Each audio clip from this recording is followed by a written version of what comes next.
Berarti kalau mama kita bisnis atau apapun, mencari kesamaan dulu apa samanya kita dengan orang itu. Nah, makanya ketika dia sudah dalam kelompok, analisa otaknya udah nggak jalan. Otak manusia dibagi menjadi 3 bagian. Jadi 3 bagian yang pertama adalah memang menikmati suasananya atau mungkin merasa bagian dari komunitasnya si Reza Arab sendiri gitu ya, Coach.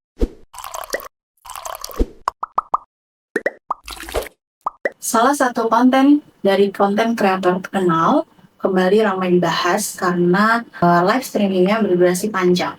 Nah, menariknya, orang-orang yang mengikuti live streaming tersebut, mereka itu menonton bukan hanya karena kontennya, melainkan rasa terhubung dari komunitas yang menjalankan live streaming tersebut.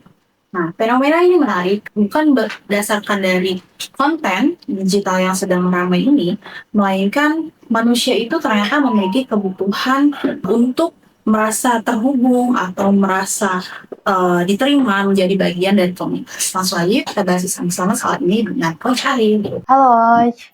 Oke, Coach. Topik yang mau dibahas kali ini berkaitan dengan konten dari salah satu konten kreator, itu Reza Arab yang maraton kemarin. Coach kan ramai dibahas ya. Yep. Nah, ini berkaitan dari live streamingnya dia kan yang durasinya panjang ya, Coach ya.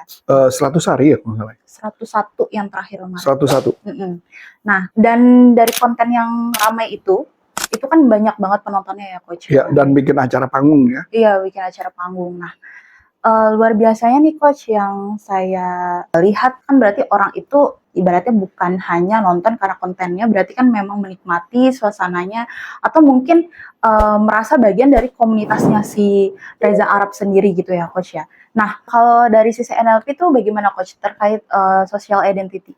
Social identity kalau di dalam NLP sebenarnya kalau saya mungkin tidak murni NLP, tapi lebih saya sebut dengan sebutan kalau otak manusia itu ada yang namanya triune brain. Triune brain itu istilahnya otak manusia dibagi menjadi 3 bagian. Jadi 3 bagian yang pertama adalah yang disebut namanya amigdala, ya, atau reptilian brain, yang dimana fungsinya reptil itu adalah fight, flight, dan freeze, gitu ya. Jadi dia ada melawan, atau dia menghindar, atau dia freeze, ya, otak pertama. Otak kedua adalah otak mammalian brain. Mammalian brain itu adalah otak yang berkaitan dengan emosi, perasaan, dan sebagainya. Otak yang ketiga adalah neokortek. Neokortek adalah otak yang disebut otak analisa, atau ada orang yang nyebutin human brain, karena dianggap bahwa manusia itu baru menjadi manusia seutuhnya ketika dia menggunakan otak ketiga, yang dimana adalah otak neokortek menganalisa. Cuma yang sayangnya adalah pada dasarnya manusia nggak bisa langsung ke otak ketiga. Manusia harus berjalan dulu di otak satu dulu, itu kan otomatis ketemu dengan seseorang, dia akan yang jalan adalah amigdala dulu, atau reptilian brain. Ini mau kemana nih? Ini mau apa nih? Ada apa nih? Kayak gitu loh. Jadi mereka akan mencegah dulu di awal. Itu adalah reptilian. Setelah masuk yang kedua mammalian, tadi yang kamu bilang ada 2 cerita contoh tadi, itu sebenarnya adalah yang saya bisa bilang adalah teori mammalian brain. Bagaimana mammalian brain ketika orang merasa ada satu kelompok kedekatan yang sama, dia merasa akrab dan akan otomatis membypass otak satu, gitu ya. Karena itu makanya dia jalan. Nah, makanya ketika dia sudah dalam kelompok, analisa otaknya udah nggak jalan. Dan lucunya kadang-kadang menganalisa kadang-kadang baru terjadi, tapi dia menjalankan otak 2 dulu. Mamalia udah jalan, pakai perasaan dulu, udah perasaan, baru dia sama dia baru dianalisa. Lucunya analisanya akhirnya tidak menjadi valid, karena kan bukan AI ini kan. Jadi dia akan keputusannya based on mammalian brain. Ada satu cerita menarik. Ada seseorang teman saya dituduh dia mengambil barang. Kebetulan yang menuduh itu adalah satu keluarga tertentu dari suku tertentu. Saya nggak bisa cerita suku mana. Pokoknya satu suku tertentu. Oke? Dan menariknya, dia dituduh karena dia bukan dari suku itu. Dia dari suku yang berbeda. Maka kebetulan mereka pernah nginap di rumah itu, dan diasumsikan karena yang menginap di kamar itu adalah dia, maka yang dituduh adalah dia. Gitu ya? Karena berbeda. Suaminya mungkin satu suku itu, istrinya bukan. Yang dituduh adalah istrinya. Sampai sini oke? Ternyata setelah dicek CCTV, ternyata yang ngambil bukan dia. Yang ngambil adalah orang lain yang satu suku dengan suku itu. Yang dimana orang itu sebenarnya nggak deket-deket banget sama keluarga mereka. Cuma karena satu suku, dia mulai masuk. Sampai masuk ke kamar. Berarti apa yang terjadi? Mendadak jadi speechless, dia nggak berpikir, karena dia melihatnya suku. Oh, suku itu nggak mungkin. Kita satu suku kok. Masa lu tega banget sama gua? Ternyata sukunya dia sendiri yang ngambil. Masuk akal? Ya. Nah, berarti pertanyaannya, dengan NLP ini, apa yang bisa kita lakukan dari teori ini? Teori ini jawabannya adalah, kalau kita mau berbisnis, yang tugas kita adalah cari dulu kesamaan kita dengan dia. Apa kesamaan saya dengan orang itu? Kalau saya sudah menemukan sama, dari situ saya bangun chemistry. Kesamaan yang pertama, suku. Paling gampang dong? Iya. Kesamaan dua, agama. Kesamaan tiga, negara. Kalau di luar negeri. Iya. Kalau luar negeri kan nggak ada istilah, oh saya orang Medan, oh saya orang Kalimantan. Nggak ada. Adanya orang Indonesia. Betul ya? Betul. Tapi kalau di Indonesia, spesifik tuh. Iya. Karena setiap problem itu akan jadi masalah kalau semakin dikecilin. Semakin spesifik. Sampai oke ya? Berarti apa lagi? Kesamaan. Profesi. Berarti kalau mama kita bisnis atau apapun, mencari kesamaan dulu apa samanya kita dengan orang itu. Udah mulai kebayang? Jadi semua hal dicari adalah kesamaannya. Nah, itu yang disebut sama kamu identitas sosial. Karena dengan cara itu adalah cara paling cepat untuk berbisnis apapun. Kesamaan profesi, kesamaan hobi, kesamaan minat, kesamaan apa, silakan. Itu adalah paling cepat. Untuk cari kesamaan itu ada triknya? Jawabannya adalah coba ditanya. Oh, dicoba. Nah, kita tanya. Kita tanya, sekolah di mana? Ya dong? Iya. Oh, saya sekolah di sini. Oh, fakultas apa? Oh, sama dong. Oh, jadi kita hubungkan.